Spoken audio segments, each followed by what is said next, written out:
فی قلوبہم مرض فزادہم اللہ مرضا ولہم عذاب علیم بما کانوا یکسبون. ان کے دلوں میں ایک روگ ہے، بیماری ہے، اور اس بیماری کو معین نہیں کیا گیا وہ کون سی بیماری ہے.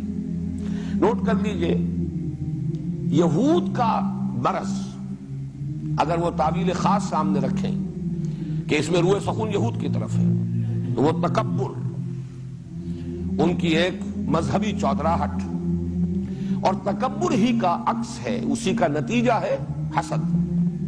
یہ مقام ہم سے کیوں سلب ہوا؟ 2000 برس تک یہ ہمارا امتیازی مقام تھا. ہم تھے وحی اور نبوت کہ محبت ہم تھے، ہم پر، ہمارے اندر سے نبی اٹھتے رہے، کتابیں ہمیں دی گئیں. یہ چودراہٹ اور سیادت، اس کے منصب پر ہم علماء اہل یہود ہم قائم، ہم فائز ہیں. آج یہ چیز ہم سے سلب کر کے دوسروں کو دے دی گئی. تو حسد، تو تکبر اور حسد در حقیقت ایک ہی تصویر کے دو رخ ہیں. ان کا مرض یہ تھا. اسی لیے یہاں پر لفظ مرض کو جو مبہم رکھا گیا، واضح نہیں کیا گیا. اور نفاق کا، منافقین کا اصل مرض کیا تھا؟ بزدلی، حب جان، حب مال، یا یوں کہیے حب دنیا. جان بھی عزیز ہے، مال بھی عزیز ہے، اسلام بھی عزیز ہے، لیکن یہ کہ اسلام کے لیے جان اور مال کی قربانی کھیلنا، یہ اس کے لیے تیار نہیں. ہو جائے کچھ، خود بخود ہو جائے، آپ سے آپ ہو جائے. مجھے لطیفے کے درجے میں بات یاد آ رہی ہے. ہمارے ایک ساتھی ہیں بزرگ، بہت ہی مضلع سنج کراچی میں، وہ اس ایک بڑی تلخ حقیقت کو بہت ہی خوبصورت انداز میں بیان کیا کرتے ہیں. اللہ حق، رسول حق، قرآن حق، دین حق، لیکن پیٹ بر حق. یہ مسئلہ جب آتا ہے انسان کے سامنے، یہ سب حق ہے، لیکن مالی نقصان برداشت کرنا، جان کا نقصان برداشت کرنا.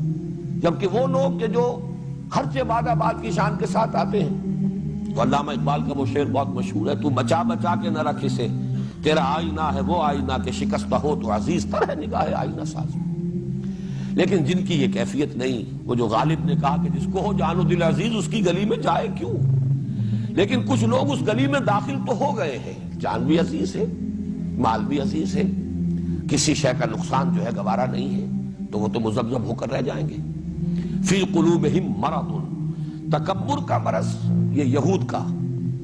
اور حب دنیا، حب دنیا، حب مال، دنیا کے تمام متعلقات اس میں آ جائیں گے. اولاد بھی پیاری ہے، اہل و عیال سے بھی محبت ہے، گھر بھی پیارا ہے.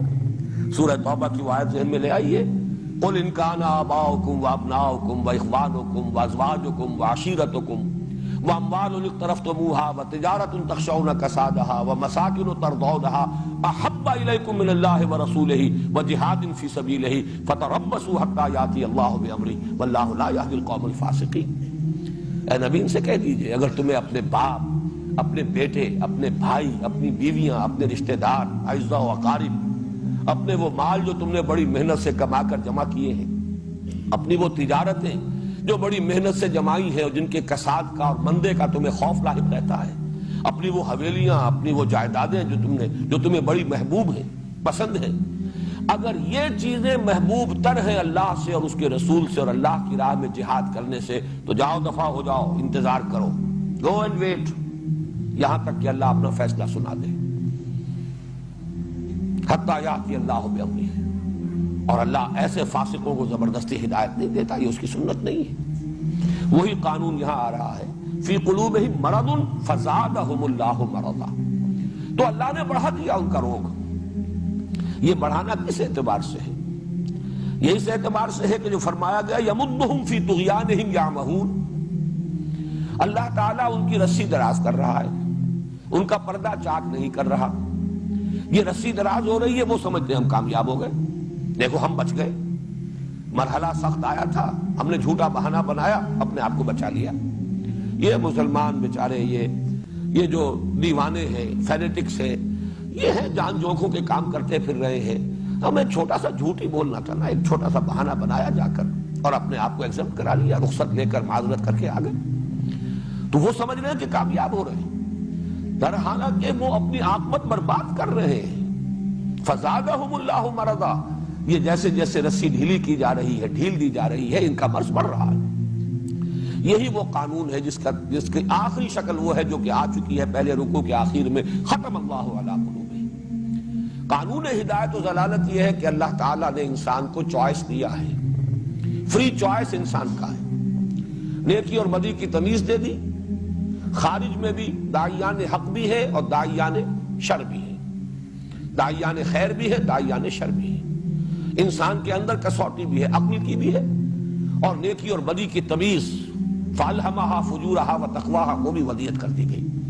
اب دیکھو جدھر جانا چاہتے ہو جاؤ، خیر کے راستے پر بڑھو گے اللہ تعالیٰ راستے کشادہ کرتے چلا جائے گا۔ شروع میں بڑی مشکل نظر آئے گی، جب آگے بڑھو گے معلوم ہوگا آسانی ہے، کوئی ایسی مشکل نہیں۔ بڑا کٹھن مرحلہ نظر آ رہا تھا لیکن یہ تو اتنا کٹھن ثابت نہیں ہوا، تیسیر ہے یہ، اللہ اس کو آسان بناتا چلا جاتا ہے۔ فَسَنُيَسِّرُهُ لِلْيُسْرَىٰ، غلط راستہ اختیار کرو گے اللہ وہ کھول دے گا، جاؤ بڑھو۔ آج تھوڑے درجے کی بے حیائی تھی، کل اس سے کہیں 10 گنا درجے کی بے حیائی کا ارتکاب کرو گے، اس کے بعد اس سے بھی 100 درجے بڑھ جاؤ گے، بے حیائی میں بڑھتے چلے جاؤ گے، یہاں تک کہ حس ختم ہو جائے گی۔ حق کی طرف اب مراجعت کا امکان نہیں رہے گا، جس کو انگریزی میں کہتے ہیں پوائنٹ آف نو ریٹرن، اب واپسی کا کوئی امکان نہیں۔ ایک حد ہوتی ہے جس میں آدمی واپس آ سکتا ہے، ایک انتہا اس حد سے گزرنے کے بعد وہ آتی ہے کہ پھر آدمی واپس آ ہی نہیں سکتا۔ یہ ہے جسے قرآن کہتا ہے ختم اللہ علی قلوبہم یا طبع اللہ علی قلوبہم، اللہ نے ان کے دلوں پر مہر لگا دی ہے۔ یہاں بھی فرمایا فی قلوبہم مرض، ان کے دل میں ایک روگ تھا، انہوں نے اسی کی پیروی کی، تکبر کی پیروی کی، یا حب دنیا انہیں لے کر بیٹھی رہی، انہیں آگے بڑھنے سے روکے رہی، لہذا اللہ تعالیٰ نے ان کے مرض کو بڑھا دیا۔ فزادہم اللہ مرضا، یہی سورہ صف میں آیا ہے فلما زاغوا ازاغ اللہ قلوبہم واللہ لا یہدی القوم الفاسقین۔ جب وہ ٹیڑھے ہو گئے اللہ نے ان کے دلوں کو بھی ٹیڑھا کر دیا۔ ٹیڑھ کی آخری انتہا وہی ہے ختم اللہ علی قلوبہم وطبع اللہ علی قلوبہم۔ تو یہاں فرمایا فی قلوبہم مرض، جیسا کہ میں نے عرض کیا یہ دونوں طرف اپلیکیبل ہے۔